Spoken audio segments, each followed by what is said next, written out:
Kia ora fam, welcome back to another video. This one is a little bit more of an exciting one for the regular rugby union fan. As I'm sure a lot of you have seen by now, the Rugby World Cup 2027 pools have been determined, which you could have seen through the live stream. And it's very interesting. We'll take a look at that in just a second, but I didn't manage to watch it live. I watched it back before I seen any results, so I was kind of in that feeling of anticipation. So I'm quite happy. Not happy with the well, I mean, I'm not too displeased by the results, to be honest. It's kind of exciting to see.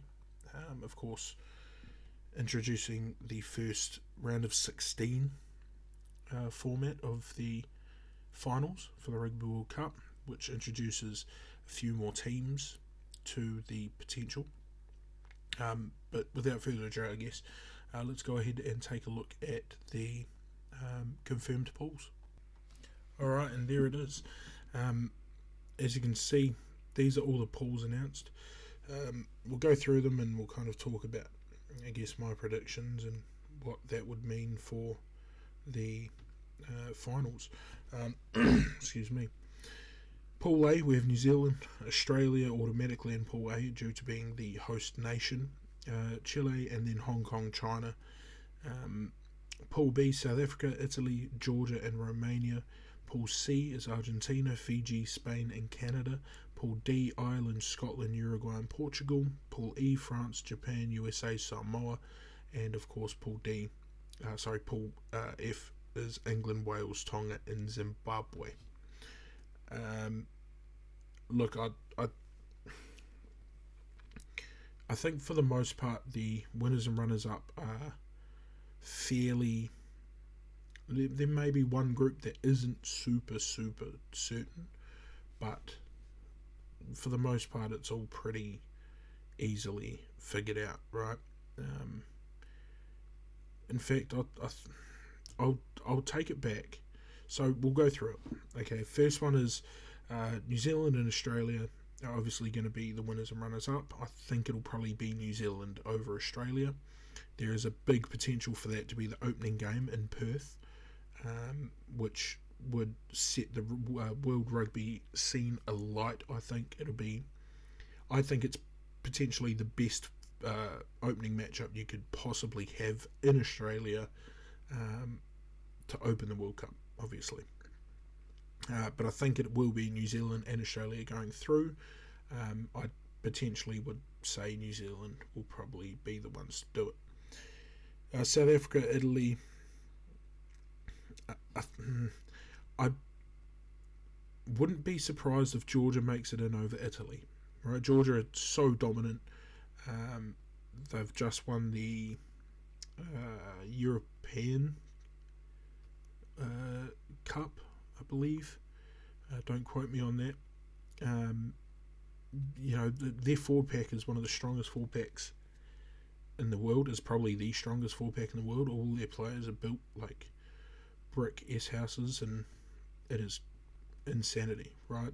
But South Africa, obviously the best team in the world, and that's pretty elementary at that point. Argentina is definitely going to get through. I think it'll be Fiji, but wouldn't be surprised if Spain put up a good fight. Canada, again, a very solid team. They've shown some pretty good success with the women. Their sevens team's doing very well, but I think, unfortunately, in the group they're in, I don't see them making it out. Ireland and Scotland are probably going to be the teams to advance through Pool D. I would imagine Ireland will take the top spot. Then again, Portugal, shock of the century last World Cup, and it could happen again. Who knows? They could break some Irish hearts. They could break some Scottish hearts for sure. I think they'll probably beat Uruguay, but that's all yet to be seen. Obviously, we've still got just under 24 months to see how all those teams shape up. Pool E is probably the hardest to predict, I think, anyway, because all four of those teams have some pretty interesting prospects, right?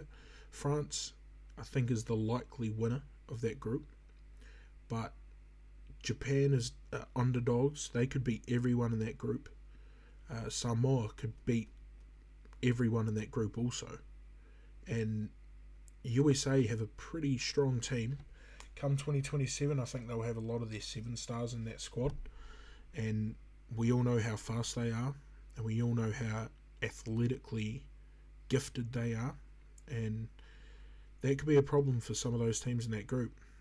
Samoa could definitely struggle, Japan could definitely struggle, but my early predictions, my early crow is that France will make it through, along with, I'll say, Japan.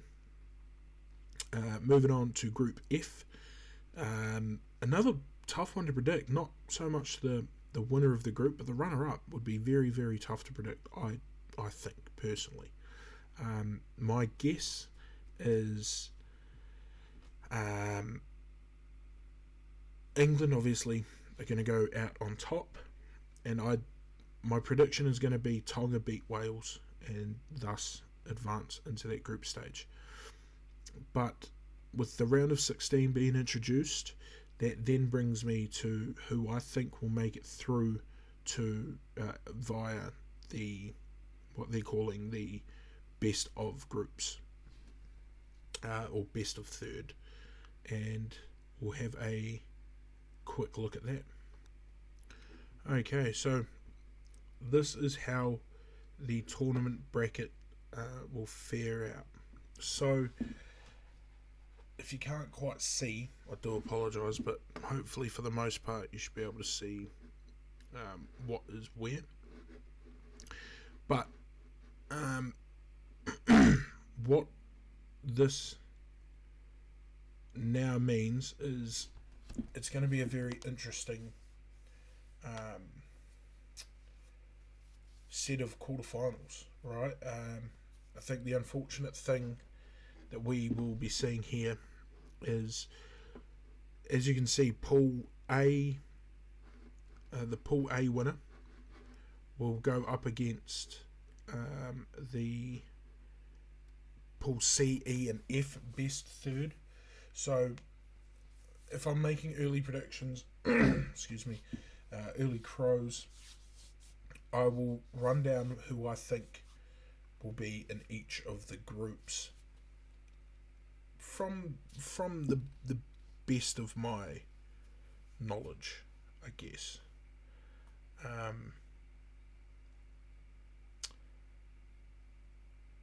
But regardless, here we go. So the thing that I really want to look at first, and the thing that kind of intrigues me, is no matter what, the best player from either the best third place player from either E or F will get a chance to go in. Now that's not the same case for the rest of the groups. You can see there, Pool C, E, F best third, Pool D, E, F best third, Pool A, E, F best third, and Pool B, E, F best third. I mean, does it make it any more likely that either team from E and F go in? Not necessarily, but the way that the groups have panned out, I would imagine it does change a little bit. But that's neither here or there. My predictions right now, as it stands, Pool A winner will be New Zealand, and they will face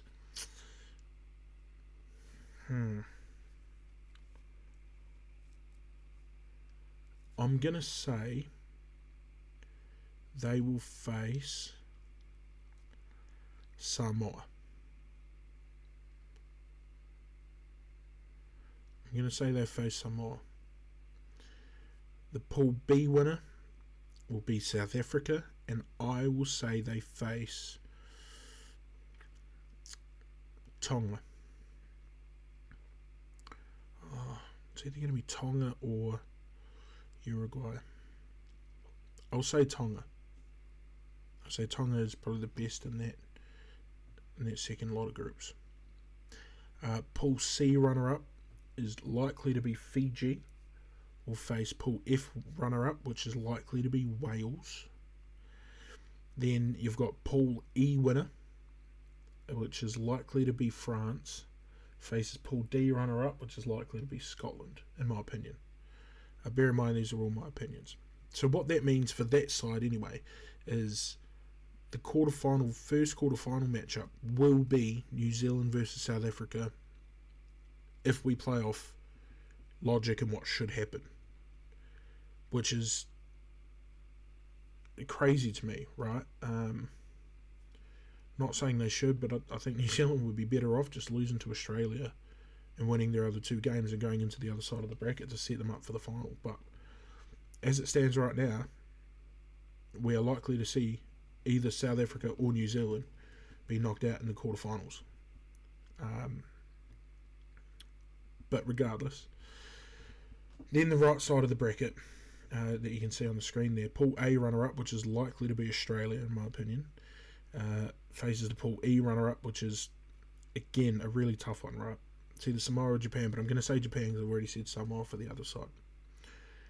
Pool F winner is likely to be England, faces the Pool B runner-up, which is probably going to be Italy, I would say. And then you've got Pool C winner, which is probably going to be Argentina, faces the Pool A, E, and F best third, which I'm going to say probably USA. Either USA or Chile. And then you've got Pool D winner, which is likely to be Ireland, will face the Pool B, E, or F best third, which is going to be Georgia. So it creates this really unique set of games, right? Quarterfinals, again, is going to be very interesting. You've got Argentina and Ireland likely to face each other in the quarterfinals.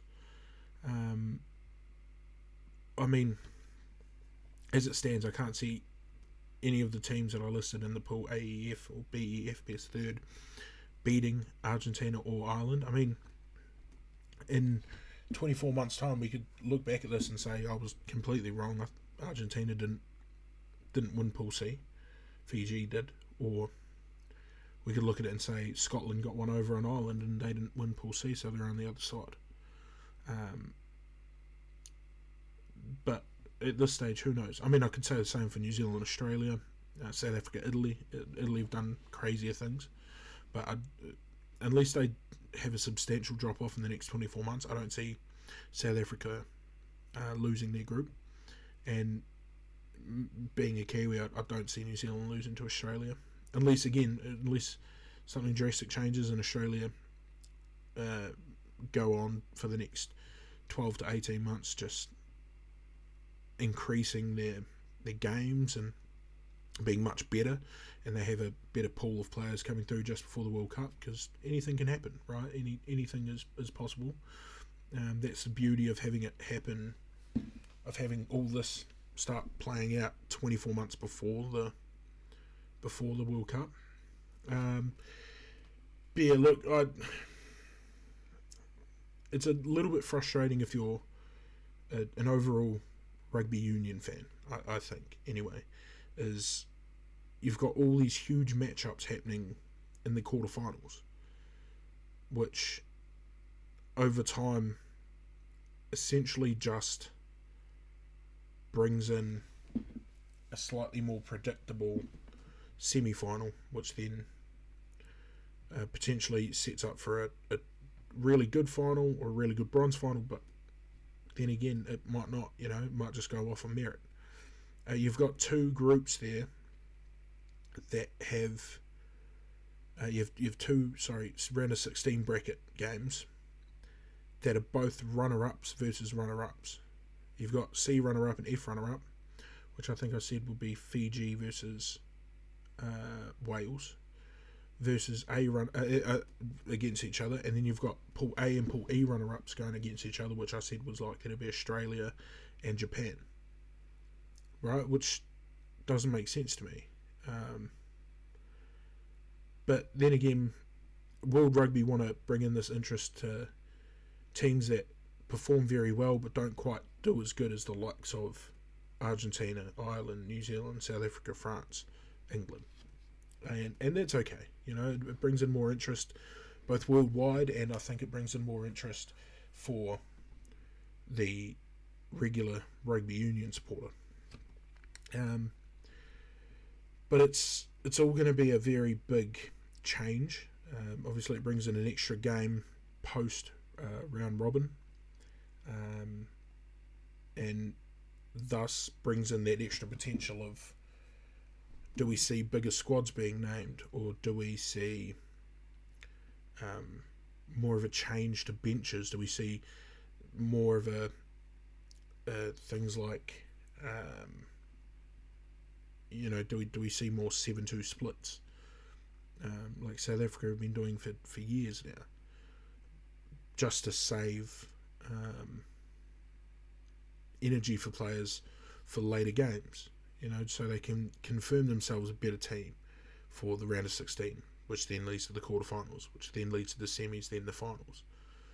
Do we see more of an all-out style from teams that want to do as good as they can, confirm themselves a spot in the round of 16, and then they kind of tank the last couple games because they want to save their good players for the finals? Who knows?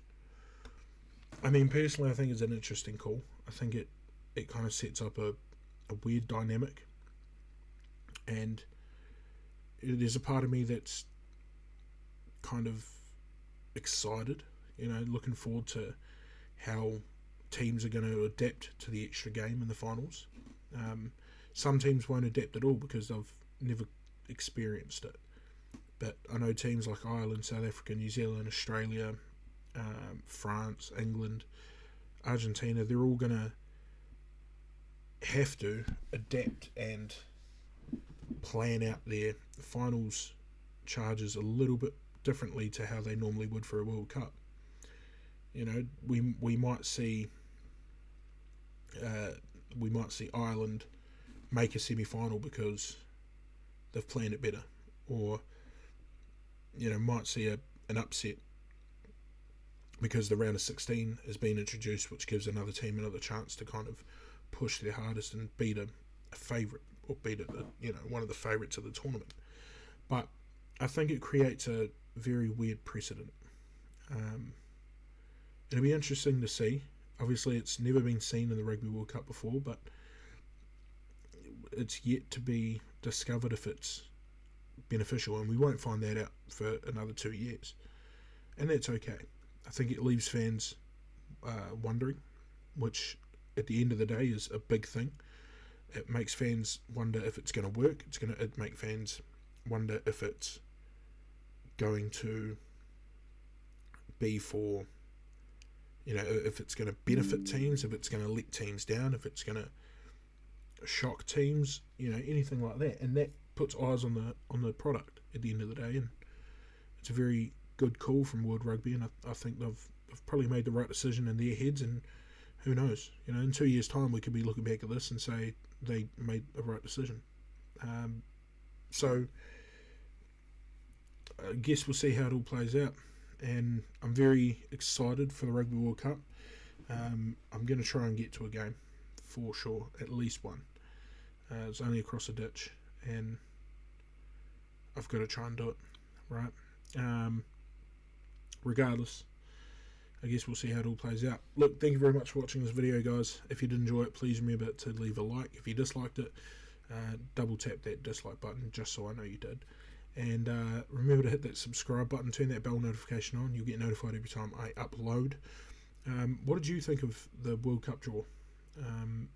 Let me know down in the comments below if you think it's Good for the game, bad for the game. Good for the World Cup, bad for the World Cup. Good for teams, bad for teams.